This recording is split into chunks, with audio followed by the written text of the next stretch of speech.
And I see that the government says it has made interventions in providing relief food, cash transfers, livestock feeds, commercial and slaughter takeoffs, although there's still need for more resources.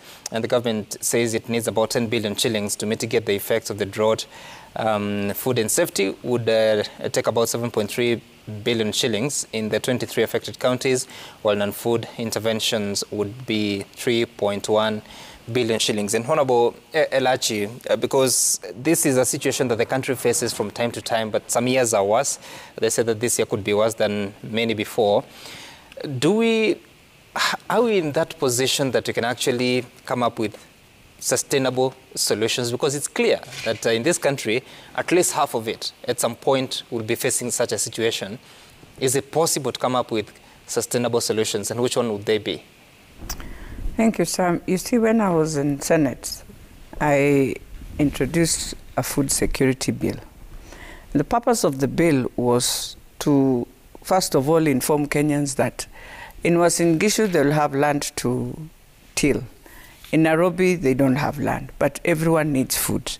And so how do you ensure food that comes from Uasin Gishu will go to Tiaty, will go to Turkana, and how do we ensure you devolve that function completely so that governors also become more responsible and they are able also to now come up with different mechanisms of how to deal with the hunger when hunger is there, and more importantly, in how do you safeguard that food?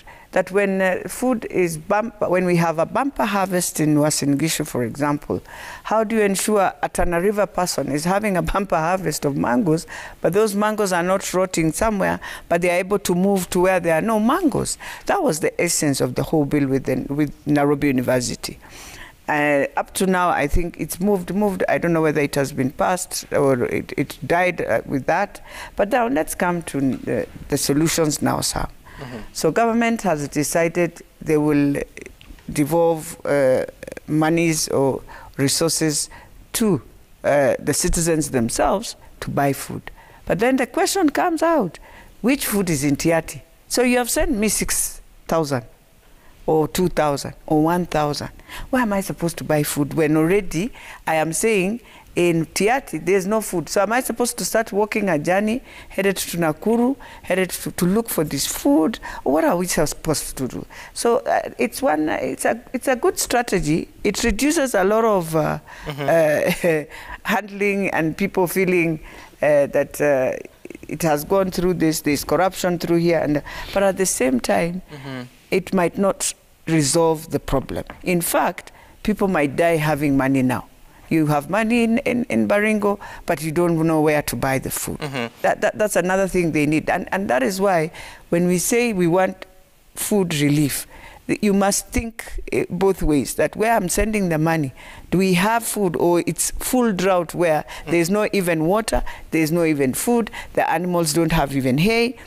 And so government has to go back on that drawing board. I really plead with them, go back on the drawing board and think properly, because you might find... It's interesting, Honorable Elachi, because you served at the Public Service Ministry, which also, towards the end, also gained, or rather, became in charge of the social protection docket. So from your experience, what works better, especially if you have to compare urban versus rural and the far-flung areas? Sorry to use that word. You see, what works better, for example, in Nairobi, right now, many people are suffering. I mean, not many. In all the slums, some, life is not good. There's no food. And so what works better is you take food there. Because you'll bring me the money. I have a child who is supposed to be going to school. I will sacrifice. I'll pay school fees and forget we needed food. Then tomorrow, you'll still find children on the streets. I'll give that, that's now the urban. Children on the streets, they've run. They'll come at Lavington Shopping Center, where I normally pick many of them. And when you go to their houses, for sure, they were going to sleep hungry. And so we have to rethink the whole strategy. It is good to send cash transfers when you know that the neighbors have food, that where food will come in and people can bring in food in that area. But there are some areas they will still need government to support them like in areas where we have insecurity. So how do you even, nobody will take his lorry there to give you food, so you'll still need government to take that food there.